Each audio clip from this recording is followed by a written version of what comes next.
উনি কিন্তু ওনার নিজেকে কখনো অধ্যাপক বলেন না। ওনার বইয়ে যতগুলো বই আছে উনি গোলাম আজম নামে লেখেন, অধ্যাপক না। প্রভাষক, সহকারী অধ্যাপক, সহযোগী অধ্যাপক, অধ্যাপক, ইংরেজি বলে lecturer, assistant professor, associate professor, professor. এগুলি প্রবর্তন হয়েছে ৬২ সালে। শেখ সাহেব রাত ১২টার সময় মেসেজ পাঠিয়েছে, যেটা জিয়াউর রহমান সাহেব পড়ে শুনেছে, স্বাধীনতার ঘোষণা। বাজে কথা, শেখ সাহেব কোনোদিন দাবি করেননি। আপনিও কিন্তু ইন্টারভিউতে বলেছেন অধ্যাপক গোলাম আজম। উনাকে অধ্যাপক কি করে বলা হয়, তাই তো? উনি অধ্যাপক কি করে হলেন? ওকে, আমাদের মওদুদি ফিতনা বলতো, মওদুদি ফিতনা, এটা একটা ফিতনা বলা হতো। 1955 সালে গোলাম আজম গ্রেপ্তার হন কারাগারে। তিনি কারাগার থেকেই জামাতের রুকন হন। ওই সময়ের গল্পটা শুনতে চাচ্ছি। এর মাঝে একটা প্রশ্ন হচ্ছে যে উনি তো মূলত যতটুকু জানি যে তাবলিগ জামাত করতেন। জামাত থেকে জামাত করা, তারপরে 1955 সালে গ্রেপ্তার হওয়া, তারপরে জেলে যাওয়া, জেলের ভিতরে কি এমন হলো যে তিনি জামাতের রুকন হয়ে গেলেন? আচ্ছা, বা তাবলিগ জামাত কেন তিনি ছাড়লেন? আমি বলছি, আপনার জবাব প্রশ্ন বলছেন। উনি 1950 সালে যখন মাস্টার্স পরীক্ষা দিবেন, তখন আমার দাদা তবলিগ করতেন। তখনকার তবলিগ জামাতের যিনি আমির ছিলেন আমার দাদার ঘনিষ্ঠ বন্ধু ছিল। দাদা আব্বাকে বললেন যে আমি তোমাকে চাই, তুমি আমার সাথে তবলিগে চলো। আব্বা গেলেন, কথাবার্তা শুনে আব্বার কাছে ভালো লেগেছে। ধর্মীয় পরিবেশে বড় হয়েছেন, ধার্মিক পরিবারে বড় হয়েছে, ইসলামের প্রতি অনুরাগ ছিল, আমল ছিল। সেই বয়সে তখনকার দিনে দাঁড়িয়ে রেখেছেন উনি। আমার বড় চাচা যখন ক্যালকাটা মেডিকেলে পড়ে 4th ইয়ারে, খুব মানে আমার দাদাকে চিঠি লিখলেন যে আমার দাড়ি ঠিক ভালো মতো উঠে না, শুধু একটু ওই যে থুতনির মধ্যে একটু দাড়ি উঠে, তো এটা নিয়ে অনেকে আমাকে টিটকারি দেয়, আমার কাছে খুব লজ্জা লাগে, আমি খুব কষ্ট পাই, মানে সরাসরি দাড়ি কাটতে চাই এটা বলার সাহস হয় নাই। এতটুকু লিখেছেন, 4th ইয়ারে পড়ে, ফার্স্ট হয়ে উঠতেছে। আমার দাদা চিঠি লিখেছেন, দাড়ি ছাড়া যদি তোমার ডাক্তার না হওয়া হয় তুমি চলে আসো, দাড়ি ছাড়া যদি ডাক্তার তোমার না হতে না পারো তুমি চলে আসো, তোমার ডাক্তার হওয়ার দরকার নেই, দাড়ি কাটবা না। তো আমার দাদা এরকম কড়া শাসনের মধ্যে ছেলেদেরকে বড় করেছেন। যখন আমার বাবা রংপুর কারমিক্যালের অধ্যাপক, আমার চাচা ডাক্তার, দাদা হজ করতে গেলেন। যার সময় 4 ছিলেন, ছোট 2 ভাই তখন কলেজে পড়ে, আবার 4 ভাই ছিলেন। 4 জন ডেকে বললেন যে আমি আল্লাহর ঘরে যাচ্ছি, ওখানে দোয়া কবুল হয়, আমি গিয়ে তোমাদের জন্য দোয়া করব, তোমরা যদি আল্লাহকে ধরে রেখে দিনের উন্নতির চেষ্টা করো, আল্লাহ যেন তোমাদেরকে দুনিয়া এবং আখেরাতের দুটোতে উন্নতি দেয়। আল্লাহকে ছেড়ে দিয়ে যদি দুনিয়ার উন্নতি করো, চেষ্টা করো, আল্লাহ যেন তোমাদেরকে দুনিয়া থেকে উঠিয়ে নিয়ে যায়, যেন আখেরাতে তোমাদের জন্য আমার বিপদে পড়তে না হয়। বলে গেছেন ছেলেদেরকে, এবং ছেলেরা দাদার কথা চেষ্টা করেছে, এবং আমার দাদার দোয়া কবুল হয়েছে, যে আখেরাতকে ধরে রেখেছেন। ওনারা সবাই যার যার ক্ষেত্রে সবাই দুনিয়া এবং আখেরাতের জন্য দুইটাই করেছেন, এবং আব্বাই কথাটা বলতেন আমাদেরকে অনেক সময়। তো আমার দাদা ওনাদেরকে এইভাবে বড় করেছেন দেখে ওনাদের সবার মনের মধ্যে ইসলামটা গভীরে ছিল। আমার বাবা কিন্তু প্রথমে ঢাকা ইউনিভার্সিটিতে আরবিতে অনার্সে ভর্তি হয়েছিলেন দাদার ইচ্ছায়, কিন্তু 6-7 মাস পরে আমার আব্বা দাদাকে বললেন যে এই আরবি যা পড়ায় তার থেকে আরবি পড়ায় টিচার ইংরেজিতে লেকচার দেয়, ব্রিটিশ টিচার আরবি পড়াচ্ছে, ইংলিশে লেকচার দিচ্ছে। তো আমার দাদাকে কনভিন্স করে আব্বা তখন পলিটিক্যাল সায়েন্স গেলেন আর কি। যাই হোক, আমার বাবাকে যখন দাদা নিয়ে গেলেন তবলিগে, আবার তবলিগে গিয়ে কথাবার্তা শুনে আবার ভালো লাগলো, আবার তবলিগে কাজ শুরু করলেন। তারপর মাস্টার ফাকরে যখন রংপুরে গেলেন, উনি ওখানে রংপুরে প্রথম, উনি প্রতিষ্ঠাতা আমি কিন্তু রংপুরে একটা কেরামতিয়া মসজিদ আছে, ওই মসজিদে উনি তবলিগের হেডকোয়ার্টার করে উনি বক্তৃতা দিলেন। এবং এই 50 থেকে 55 পর্যন্ত আব্বা অনেক জায়গায়, ওখানে যেহেতু আবার তবলিগ করেন, বিভিন্ন আগে এই প্রচলনটা ছিল, এখন আছে কিনা জানি না, প্রতি বছর শেষে প্রতিটা বিভিন্ন গ্রামে স্কুলে একটা বার্ষিক মিলাদ মাহফিল হয়, এবং মিলাদ মাহফিলে যারা ভালো ওয়াজ টাজ করে তাদেরকে ডাকে ধর্মীয় বিষয়ে আলোচনা করার জন্য। তো আব্বা একমাত্র ব্যতিক্রম ছিলেন যে উনি মৌলানা না, রাষ্ট্রবিজ্ঞান অধ্যাপক, কিন্তু উনাকে দাওয়াত করতো। উনি অনেক মজার মজার গল্প আছে, আব্বাকে টাকা দিয়েছে, আব্বা বলছে আমি বক্তৃতা বিক্রি করি না, মজার মজার গল্প আছে। যাই হোক, তো এই এরকম বিভিন্ন স্কুলে প্রোগ্রাম করতে করতে এক স্কুলে ওনাকে মৌলানা আব্দুল খালেক সাহেব, উনি 1971 সালে আব্বা যখন 69 সালে আমির হলেন, ওই খালেক সাহেব সেক্রেটারি জেনারেল ছিলেন জামাতে পূর্ব পাকিস্তান, কুমিল্লার দিকে বাড়ি। মৌলানা আব্দুল খালেক খুব নিবেদিত প্রাণ একজন লোক ছিলেন। উনি আব্বাকে প্রথম জামাতে দাওয়াত দিলেন এবং কয়েকটা বই পড়তে দিলেন। এটা আমি বলছি 54 সালের কথা। এবং আব্বা ওই বইগুলি পড়ে আব্বা কনভিন্স হলে আব্বা তখন তবলিগ জামাতের পদ থেকে ইস্তফা দিয়ে আব্বা জামাতে যোগ দিলেন। আমার দাদা তখন 3 চিল্লা দিল্লিতে ছিলেন। জি। তো আব্বার কাছে শুনেছি যে আব্বা দাদাকে বহুবার বলেছে, আমি বিয়ে করছি, সংসার করছি, চাকরি করছি, আপনি আসেন, বেড়াতে আসেন। ভাড়াও দিয়েছে দাদা, ভাড়াও নেই, যায়নি, আমার তো সময় নেই। আমার দাদা তখন ঢাকার কাজী, পুরো ঢাকার কাজী একমাত্র উনি ছিলেন কাজী। কাজী। হ্যাঁ, বাংলাদেশে আমার দাদা ইয়েতে ছিলেন, আপনার কুমিল্লা চান্দিনার কাজী ছিলেন। যখন পাকিস্তান ভারত ভাগ হয়ে গেল, তখন আমার দাদা ঢাকায় চলে আসেন এবং পুরো ঢাকা শহরের কাজী ছিলেন উনি, এবং উনি কাজী সমিতির প্রতিষ্ঠাতা সভাপতি ছিলেন। এবং ওই প্রায় 60-এর দশকের মাঝামাঝি পর্যন্ত উপরে ঢাকা শহরের কাজী উনি ছিলেন। এই যে নাম লেখা কাজী অফিস ছিলেন আমার দাদার ওই কাজী অফিস থেকে, ওই কাজী থেকেই কাজী অফিস।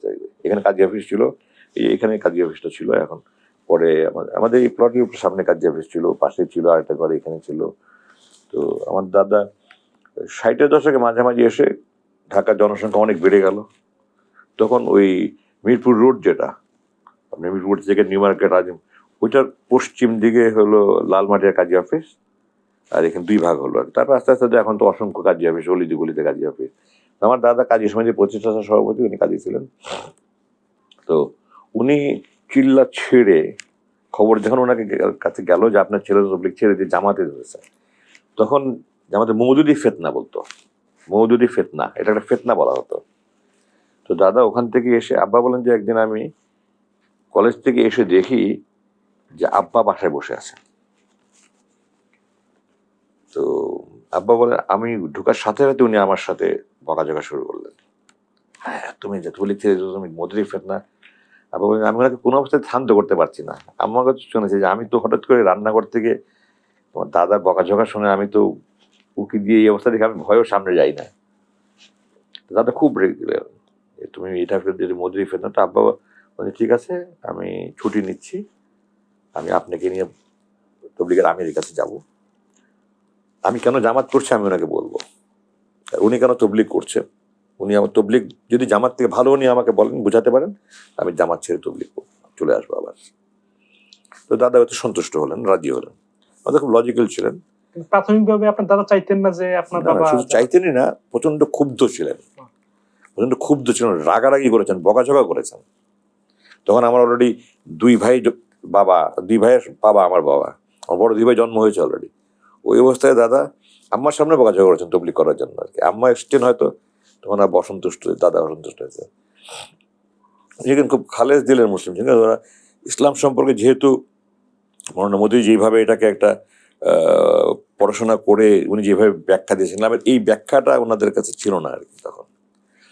তো আব্বা ছুটি নিয়ে ঢাকায় আসলেন, দাদা সহ কাকরাইল মসজিদে গেলেন, এবং ওখানে আব্বা দাদা তবলিগের আমিরকে বললেন যে ওকে নিয়ে আসছি। এটা তো ওই আমিরই খবর পাঠিয়েছিলেন দাদার কাছে, কারণ তবলিগ জামাতের আমির রংপুরে যখন ইস্তফা দিয়েছে, জামাতে যোগদান করেছে, তো এটা তো ওনার কাছে সাথে খবর চলে আসছে। উনি দাদার কাছে চিঠি দিয়ে লোক পাঠিয়েছেন, দাদা ওইভাবে চলে এসছে। তো দাদা যখন বললেন যে আমি আমার ছেলেকে নিয়ে আসবো, উনি রাজি হলেন। তারপরে নামাজের পরে, আসরের নামাজের পরে সম্ভবত বসা হলো। বসার পরে সবাই আরো অনেকে বসলো। বসার পরে আব্বা বললেন যে আপনি তবলিগ জামাত সম্পর্কে আমাকে বলবেন, আমি জামাত সম্পর্কে আমাকে বলবো, যদি 2টার মধ্যে যেটা ভালো আমি সেটাই গ্রহণ করবো। আপনার বাবার কমিটমেন্ট ছিল এটা? হ্যাঁ, আপনি বলবেন আমি বলবো, আপনি শুরু করবেন না আমি শুরু করবো।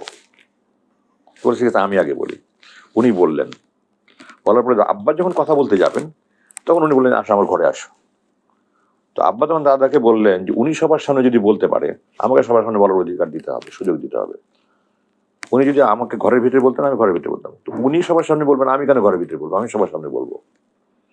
তো দাদার কাছে তখন একটা খটকা লাগলো, আসলেই তো এটা তো যৌক্তিক কথা।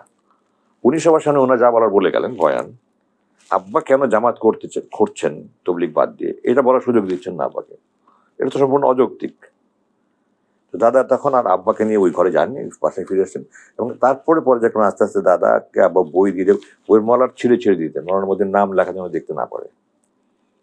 এবার আস্তে আস্তে পরবর্তীতে কত বছর লেগেছে না, পর্যায়ক্রমে দাদা জামাতের সাথে সক্রিয় ছিল না, বার্ধক্য ছিল না, বয়স হয়ে গেছিল, কিন্তু জামাতকে পছন্দ করতেন। এরপরে 70 নির্বাচনে জামাতকেই ভোট দিয়েছেন উনি। আব্বা তো এই কনস্টিটিউশন থেকে আব্বাই দাঁড়িয়েছিলেন। আচ্ছা, এখন গোলাম আজমকে নিয়ে আরো কিছু প্রশ্ন মানুষের জন্য মনে থাকে। প্রথম প্রশ্নটা হচ্ছে যে উনি তো একজন জামাতের আমির ছিলেন, জি।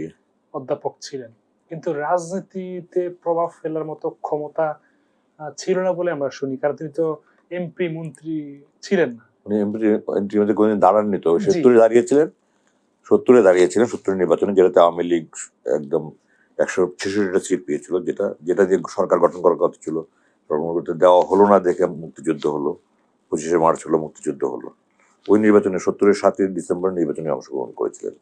তখন উনি বিজয়ী হয়েছিলেন। না, উনি বিজয়ী হননি। এখানে আচ্ছা উনি 39,000 ভোট পেয়েছিলেন, আচ্ছা, এবং তখনকার সময় 39,000 ভোট অনেক ভোট। জি জি যাও। এবার প্রশ্নটা হচ্ছে যে মানে ক্ষমতায় ছিলেন না বা কোনো প্রভাব খাটানো এত বড় একটা রাষ্ট্রের মধ্যে ছিলেন না, তারপরও মানে জামায়াত ইসলামে বা গোলাম আজমকে এত গুরুত্বপূর্ণ মনে করা বা প্রতিপক্ষ মনে করা বা একজন শক্তিশালী একজন ব্যক্তি মনে করার কারণটা আসলে কি ছিল?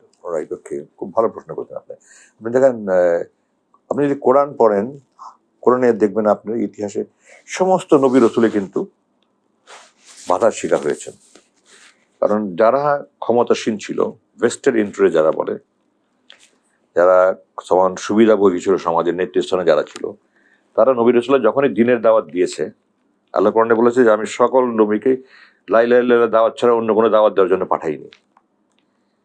তো এই লা ইলাহা ইল্লাল্লাহ দাওয়াত মানেই কিন্তু সমাজে যারা প্রভু আছে তাদের প্রভুত্ব থাকবে না, এ তারা বুঝতে পেরেছিল দেখে তারা প্রতিবাদ করেছে, তারা বাধা দিয়েছে এবং জুলুম নির্যাতন করেছে, নবীদেরকে হত্যা পর্যন্ত করা হয়েছে, কোরআনে আছে।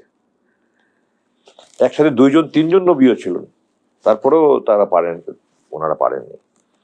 এর কারণ হলো যে সমাজে যারা প্রভাব প্রতিপত্তিশালী থাকে, তখন যারা দেখে কাউকে যে সে যেটা বলছে সেটা যদি মানুষ গ্রহণ করে, তাহলে আমাদের প্রভাব প্রতিপত্তির ক্ষমতা থাকবে না, আমরা সব হারাবো।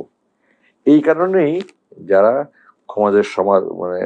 ক্ষমতাশীল থাকে, যারা প্রভাব প্রতিপত্তি থাকে, তারা তখন এটা বিরোধিতা শুরু করে। ব্রিটিশ আমলে যখন তবলিগ জামাত প্রথম শুরু হলো, তখন ব্রিটিশরা গোয়েন্দা বাহিনী প্রেরণ করলো, এরা কারা কি করছে দেখো, এবং গোয়েন্দা রিপোর্ট দিল যে এদেরকে ভয় পাওয়ার কিছু নাই, কারণ সমাজ পরিবর্তনের কথা বলে না। আচ্ছা, আরেকটা বিষয় হচ্ছে গোলাম আজমকে বাংলাদেশের বুদ্ধিজীবী হত্যাকাণ্ডের মূল পরিকল্পনাকারী হিসেবে অভিযুক্ত করা হয়, একটা বিষয়।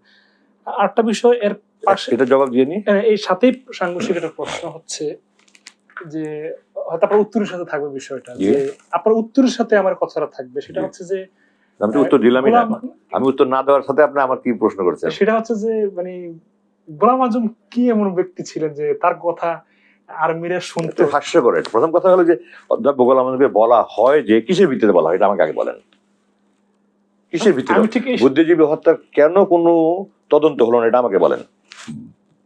বুদ্ধিজীবী হত্যা যে হয়েছে 14ই ডিসেম্বর, এর অনেকগুলি প্রশ্ন আসে। প্রথম প্রশ্ন হলো যে 71 সালের 25শে মার্চ থেকে নিয়ে 14ই ডিসেম্বর পর্যন্ত এই বুদ্ধিজীবীগণ পাকিস্তান সরকারের বেতন পায়নি, জি তাহলে তারা কি মুক্তিযোদ্ধা গেল না কেন? তারা মুক্তিযুদ্ধে গেল না কেন? আমার এক বন্ধুর বাবা ঢাকা বিশ্ববিদ্যালয়ের অধ্যাপক ছিলেন, উনি আমাকে 74 সালে একদিন মানে খুব দুঃখ করে বলছিলেন, দেখো বাবা, আমি আমার পাশের বাড়ির একজন অধ্যাপক, আমরা দুইজনই 71 সালের 25শে ডিসেম্বর থেকে 14ই ডিসেম্বর পর্যন্ত আমরা সরকারের বেতন খেয়েছি, চাকরি করেছি, আমরা শান্তিতে থাকতে চেয়েছি, শিক্ষা দিতে চেয়েছি, শিক্ষা দিয়েছি। এখন 14 তারিখে আমার পাশের বাসা থেকে তাকে ধরে নিয়ে মেরে ফেললো, সে হয়ে গেল মুক্তিযোদ্ধা, আর 16 তারিখে আমি হয়ে গেলাম রাজাকার। তো আমি যদি রাজাকার, সে রাজাকার না কেন? দুদিন আগে মরে যাওয়ার ফলে সে বুদ্ধিজীবী, শহীদ বুদ্ধিজীবী হয়ে গেল, আর আমি কেন হলাম না? কিন্তু তাদেরকে মারা হলো কেন? এই মারা হলো কেন, দ্যাটস এ বিগ কোয়েশ্চেন। কারা মারলো, that is also big question. এগুলো তো উত্তর আমি আপনি দিতে পারবো না, তদন্ত করা উচিত ছিল তো। কেন তদন্ত করে না? এটা কিন্তু, এটার পিছনে কিন্তু মারা হলো কেন, এটা প্রশ্ন থেকে যায় যে আমি যদি এটার সাথে কোনো রকম জড়িত থাকি, আমি কিন্তু তদন্ত হতে দিব না। এবং ওই জন্য অনেক হাইপোথিসিস আছে, বলে ইসলামী ছাত্র সংঘ, আল বদর, এগুলি বলে তারা। গোলাম আজমের নাম কেউ বলে না বুদ্ধিজীবী হত্যা, গোলাম আজমের নাম আমি কাউকে বলতে শুনি। তারা বলে পরিকল্পনাকারী বলা হয়। কিসের ভিত্তিতে বলা হয়? আপনি হাওয়ার উপরে কোনো কথা বললে তো হবে না।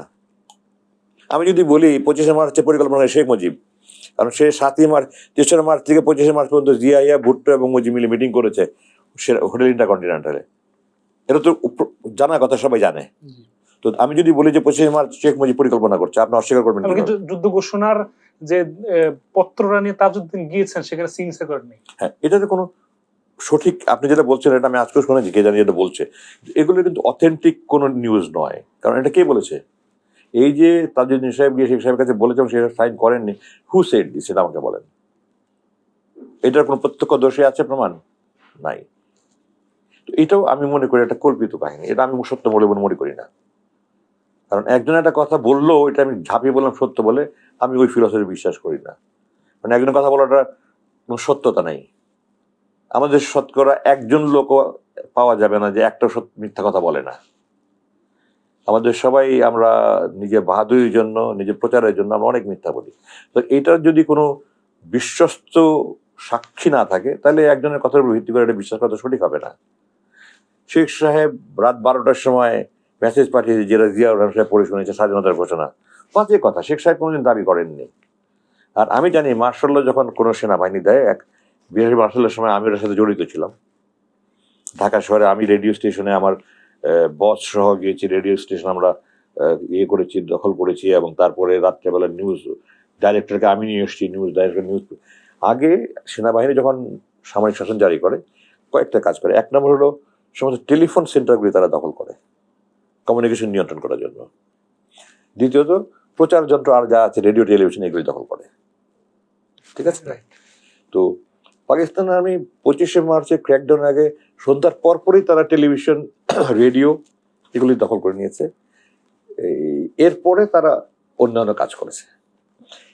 টেলিভিশন রেডিওর সাথে তারা আপনার রমনাতে যে টেলিফোন ভবন আছে, ওটাও তারা দখল করেছে। 12টার সময় শেখ সাহেব কাকে দিয়ে পাঠিয়েছে? সারা দেশে তো, শহরে তো সেনাবাহিনী। শেখ সাহেব কাকে দিয়ে ওইটা লিখে পাঠিয়েছে? তারা আওয়ামী লীগ যেটা দাবি করে যে উনি লিখে তো স্বাধীনতা ঘোষণা টেলিগ্রাম ফর্মে পাঠিয়েছে, ওখান থেকে চিরঙ্গে পাঠিয়েছে, ওখান থেকে কালুঘাট থেকে জিয়াউর রহমান সাহেব ঘোষণা করছে। বাজে কথা, ডাহা মিথ্যা কথা। এসব পাঠিয়েছে কাকে দিয়া কোনো প্রমাণ নাই। এখান থেকে যে ওখানে চিরঙ্গে ট্রান্সফার করেছে, মানে এটা কমিউনিকেট করেছে, এটারও কোনো প্রমাণ নেই। চিরঙ্গ থেকে জিয়াকে দিয়েছে, কোনো প্রমাণ নেই। সেটা মুখের কথা, শেখ সাহেব কোনো দাবি করেননি। তো আমার প্রথম প্রশ্নই হলো যে আমি যদি এখন দাবি করি যে 25শে মার্চে গণহত্যার জন্য শেখ সাহেব মিলে, ভুট্টো মুজিব মিলে এটা পরিকল্পনা করেছে, আপনি অস্বীকার করেন আমাকে এখন বলেন যে না করেনি? শেখ সাহেব তো 25 তারিখ কোনো মিটিং করেছে। তো অধ্যাপক গোলাম আজম তো এই ধরনের কোন রকমের কোনো মিটিংও করেনি। তো উনি কিভাবে বুদ্ধিজীবী হত্যার পরিকল্পনা করে? কিসের ভিত্তিতে বলে? তারা হাস্যকর ব্যাপার। তারা যদি অধ্যাপক করেই থাকে, জামাত বা তখনকার শিবির, যেটা ছিল ইসলামী ছাত্র সংঘ, যেটা সভাপতি, অল পাকিস্তানের সভাপতি ছিলেন নিজামী সাহেব, আর মুজাহিদ সাহেব ছিলেন ইস্ট পাকিস্তান সভাপতি, আমি যতটুকু জানি। তো তাহলে তদন্ত করলো না কেন তারা? আপনি তদন্ত না করলে কিভাবে একজনকে দায়ী করেন আপনি? তাই না? আপনি তদন্ত না করে কিভাবে দায়ী করেন আমাকে বলেন না। আপনি তদন্ত করলো না কেন, এটা প্রশ্ন জবাব দেন।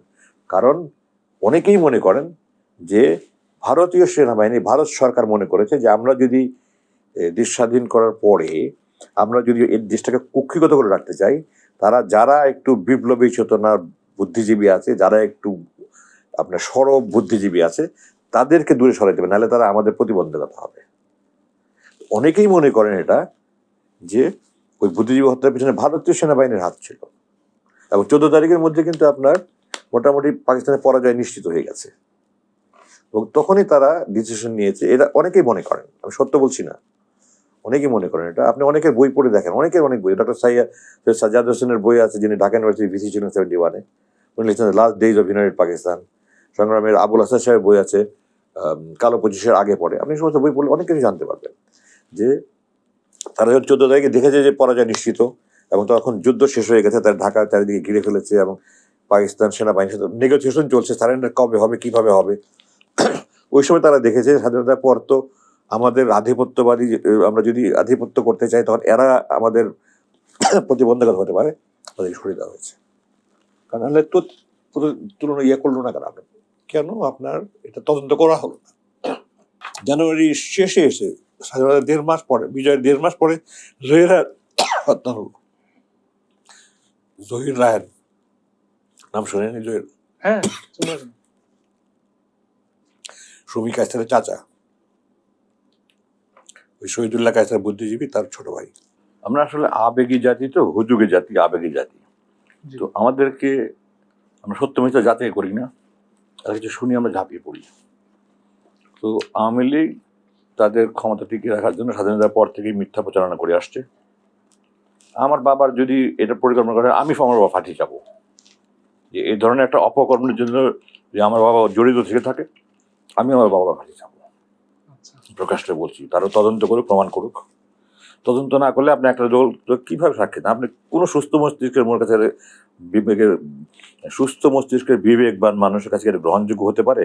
একটা সংগঠন হলো, আপনি বলে দিলেন যে এটার জন্য অমুক দায়ী, তদন্ত করলেন না। হাস্যকর ব্যাপার। তদন্ত করলো না কেন, এটার পেছনে কিন্তু অনেক উত্তর পাওয়া যাবে। জামাতের যে হিস্ট্রি আছে, যারা বড় নেতা আমৃত্যু বলি আমরা, তারা এবং তাদের মতো আপনার বাবাও মানে এমপি হন নাই, হতে পারেন নাই। এর কারণ কি? এমপি হতে পারে না। সাইদি সাহেব এমপি হয়েছেন, নিজামী সাহেব এমপি হয়েছেন, মুজাহিদ সাহেব।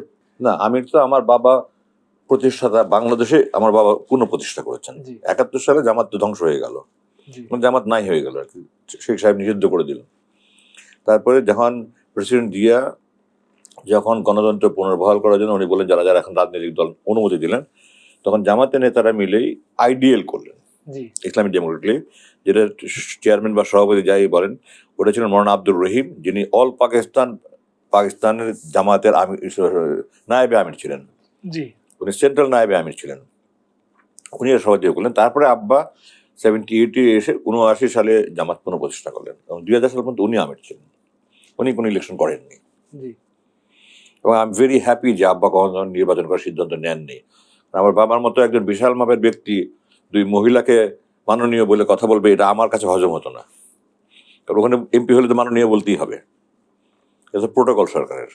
আমি যেমন মাননীয় বলি, মাননীয় প্রধান উপদেষ্টা বলি, আমি বিবৃতি দিয়েছি আমার যখন বরখাস্ত আদেশ বাতিল করে আমাকে অবসরের আদেশ হয়েছে ডিসেম্বর মাসে, আমি তখন মহামান্য রাষ্ট্রপতি, কারণ এটা সরকারের প্রোটোকলের সিস্টেমে, এটা রাষ্ট্রপতি বলতে, যদিও আমি নীতিগতভাবে গেলে বিরোধী, যেহেতু আমি এখানে থাকি, সরকার দেশের আইন আমি অমান্য করি না, সুশৃঙ্খল ব্যক্তি, মহামান্য রাষ্ট্রপতি মাননীয় প্রধান উপদেষ্টা, এইভাবেই বলেছি আমি। এবং সেনাপ্রধানকে আমি ধন্যবাদ জানিয়েছি আমার এই বরখাস্ত আদেশ বাতিল করে পুনঃ আমার অবসরের আদেশ দেওয়ার জন্য। তো আমার বাবা যদি এমপি হতেন, তাহলে কিন্তু ওই দুই মহিলাকে মাননীয় বলতেই হতো, বিকল্প ছিল না এমপি হিসাবে। আই এম ভেরি হ্যাপি যে আমার বাবার মতো এত বিশাল একজন ব্যক্তি ওই দুই মহিলাকে মাননীয় বলতে হয় নাই। আমার বাবার সঙ্গে মনে সাইদি সাহেব একটা কথা বলেছিলেন যে অধ্যাপক গোলাম আযম একাই বটবৃক্ষ, আর আমরা বাকি জামাতের সমস্ত নেতা মিলে সুপারি গাছ। আচ্ছা আমার বাবার বিশালত্ব সম্পর্কে উনি এভাবে বর্ণনা করেছেন। তারপরে নামাতে নামে হয়েছেন নিজামী সাহেব, উনি এমপি হয়েছেন, একাধিকবার এমপি হয়েছেন উনি। সাইদি সাহেব এমপি হয়েছেন, আর জামাতের আরো অনেকে এমপি হয়েছেন। মুজাহিদ মুজিব সাহেব এমপি হননি, উনি এমপি হননি, উনি মন্ত্রী হয়েছেন, টেকনোক্রেট মিনিস্টার হয়েছেন উনি। ওইটা হলো ওনার কন্টিনিউশন, আওয়ামী লীগের বড় মানে হাই প্রোফাইল নেতা আছে, এই জন্য ওই সিটটা বিএনপি জামাতকে ছাড়েনি। আচ্ছা তো ওইভাবে কি আলোচনা হয়েছে জানেন, যাই হোক, উনি টেকনোক্রেট মন্ত্রী ছিলেন, এমপি ছিলেন না। তো জামাতের বড় বড় নেতারা হননি, এটা ঠিক নয়। আপনার মাস্টার শফিকুল্লাহ একজন ছিলেন, উনি অনেক আগে এমপি ছিলেন, জামাতের এমপি ছিলেন। তারপরে অধ্যাপক মুজিবুর রহমান এমপি ছিলেন, যিনি এখন নায়েবে আমির, অধ্যাপক মুজিবুর রহমান। গোলাম পরর এমপি হয়েছেন, গোলাম বড় এমপি ছিলেন। তো তাহলে ছিলেন না, আপনি বলেন কিভাবে? জামাতে এখন যারা টপ নেতৃত্ব সব এমপি, শফিক সাহেব এমপি ছিলেন না। এবং সিলেটে জামাতের এমপি উনি বোধহয় দাঁড়িয়েছিলেন, হতে পারেন সম্ভবত, তো হয়েছেন তো ওনারা আপনার বাবাকে নিয়ে একটা একটা সমালোচনা আছে যেটা আমরা লোকমুখে শুনি। আপনার কাছে মূল উত্তরটা জানতে চাই যে আপনিও কিন্তু ইন্টারভিউতে বলেছেন অধ্যাপক গোলাম আযম। ওনাকে অধ্যাপক কি করে বলা হয়, তাই তো? উনি জি, অধ্যাপক জি, কি করে হলেন? জি জি ওকে, অনেকে বলে যে উনি এটা যারা সহকারী বলে বা- তারা তারা অজ্ঞ, তারা এই জন্য বলে। এই যে আপনার শিক্ষকতার যে 4টা স্তর, জি প্রভাষক, তারপরে সহকারী অধ্যাপক, সহযোগী অধ্যাপক, অধ্যাপক, জি ইংরেজি বলে lecturer, assistant professor, associate professor, professor, এগুলি প্রবর্তন হয়েছে 62 সালে। 1962 সালে পাকিস্তান সরকার এই 4টা স্তর করেছে।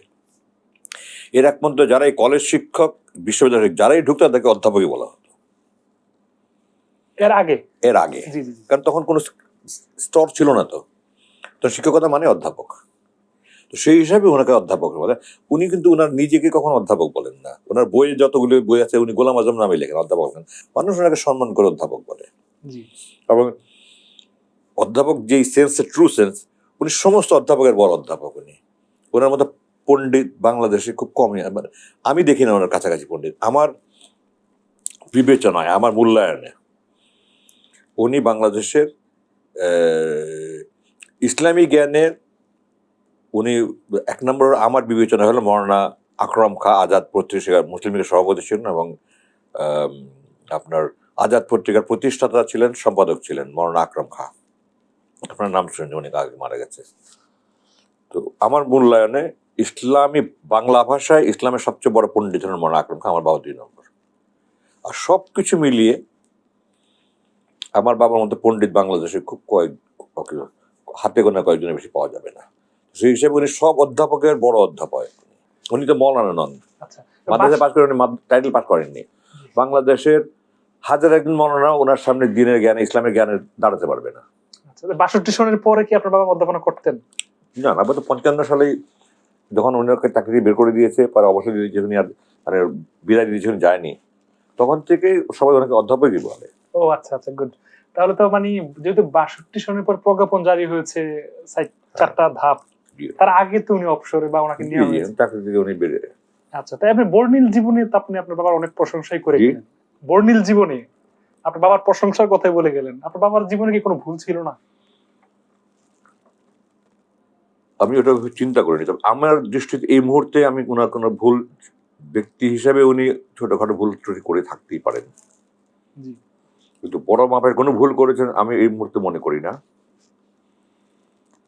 উনি আমি তাহলে ওনার জীবনটা কয়েক সেকেন্ডের মধ্যে একটু আমি রিকল করিনি, আপনারা জবাব দেন, কারণ আমি এই ধরনের প্রশ্ন করতেছিলাম না। 50-এর দশক,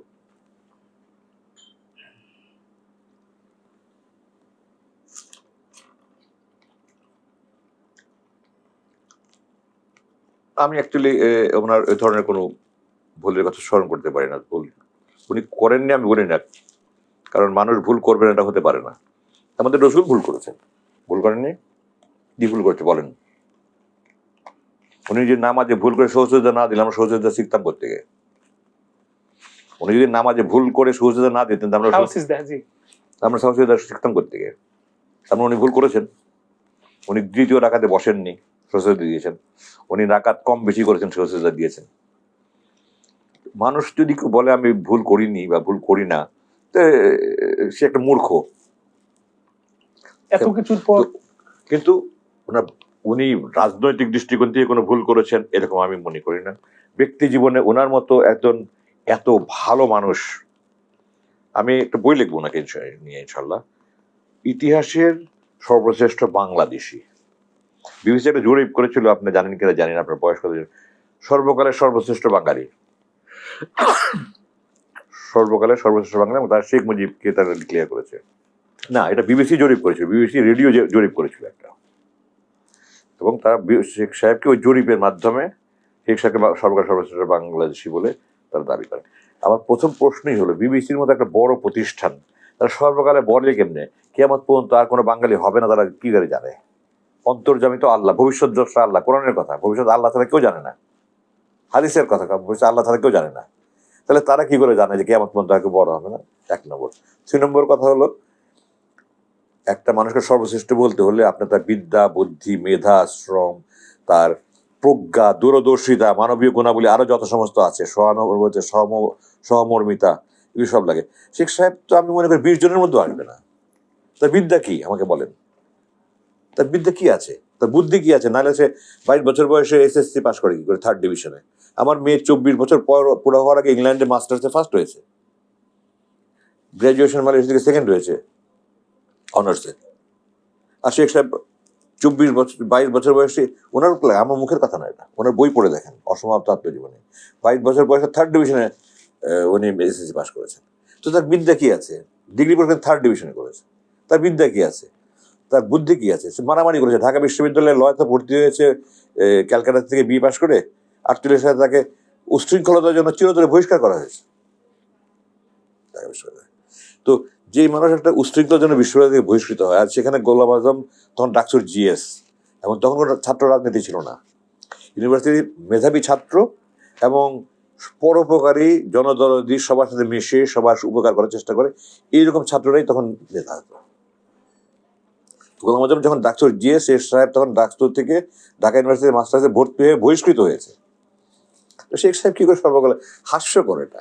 আপনি যদি মানবিক গোলাপের 100টা লিস্ট লেখেন, সত্যবাদিতা, পরোপকারিতা, যত রকমের যত গুণাবলী আছে, আপনি যদি 40টা 50টা লিস্ট লেখেন এবং প্রত্যেকটা জন্য 10 মার্ক দেন, শেখ সাহেব 20 জনের মধ্যে আসতে পারবেন, আমি গ্যারান্টি দিয়ে বলছি আপনাকে। শেখ সাহেব 20 জনের মধ্যে আসতে পারবে না, এবং অধ্যাপক গোলাম আজম 1 নম্বরে থাকবে, আমি গ্যারান্টি দিয়ে বলছি আপনাকে। আচ্ছা, ধর্মভীরুতা, প্রজ্ঞা, দূরদর্শিতা।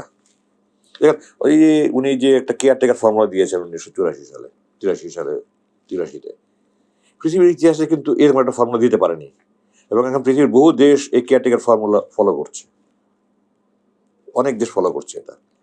এটাকে বাংলাদেশে কোন রাজনীতিবিদ দিতে পেরেছে বলেন? আচ্ছা, উনি 1978 সালে দেশে যখন আসলেন, ওনার বিরুদ্ধে অনেক অপপ্রচার মাথায় নিয়ে উনি মৃত্যুর ঝুঁকি নিয়ে আসলেন। এরকম সৎসাহস কে দেখিয়েছে? এই প্রাক্তন প্রধানমন্ত্রী তো পালিয়ে গেলেন, নিজের জানকে আর নিজের বোনকে নিয়ে পালিয়ে গেলেন। দলের লোকজন কি হলো না কোনো খবর নাই। যখন 1/11 হলো, আমার বাবা সৌদি আরব বড় ভাইয়ের বাসায় জেদ্দায় বেড়াচ্ছিলেন, নিজামী সাহেব ফোন করে বলছে, জামাতের নেতারা ফোন করে বলছে, আমার আত্মীয় স্বজন ফোন করে বলছে, প্লিজ ডোন্ট কাম। 2 মহিলাকে ধরে রেখেছে, 1/11 পরে 2 মহিলা অ্যারেস্ট হয়েছিল না, আপনি আসেন না, আপনার বিপদ হতে পারে। আব্বা বলেন, হতেই পারে না, আমার দলের লোকের যে পরিণত হয়েছে আমারও সেই পরিণত হতে হবে। আমি আমার দলের লোককে এখানে বিপদে ফেলে আমি এখানে আরামে থাকবো? প্রশ্নই ওঠে না। আব্বা ওই মাথায় আসছেন। এরকম নেতৃত্ব গুণাবলী কোথায় পাবেন?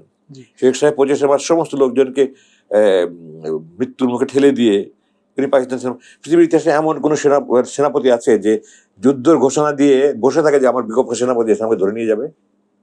এমন কোনো উদাহরণ দিতে পারবেন যে আমি যুদ্ধ ঘোষণা দিলাম, দিয়ে আমি বসে থাকলাম যে কখন আমার বিপক্ষ দল এসে আমাকে ধরে নিয়ে যাবে? উনি তখন পালালেন না কেন মুক্তিযুদ্ধের নেতৃত্ব দেওয়ার জন্য? মুক্তিযুদ্ধ চানও নাই, নেতৃত্বের গুণাবলী ওনার ছিল না।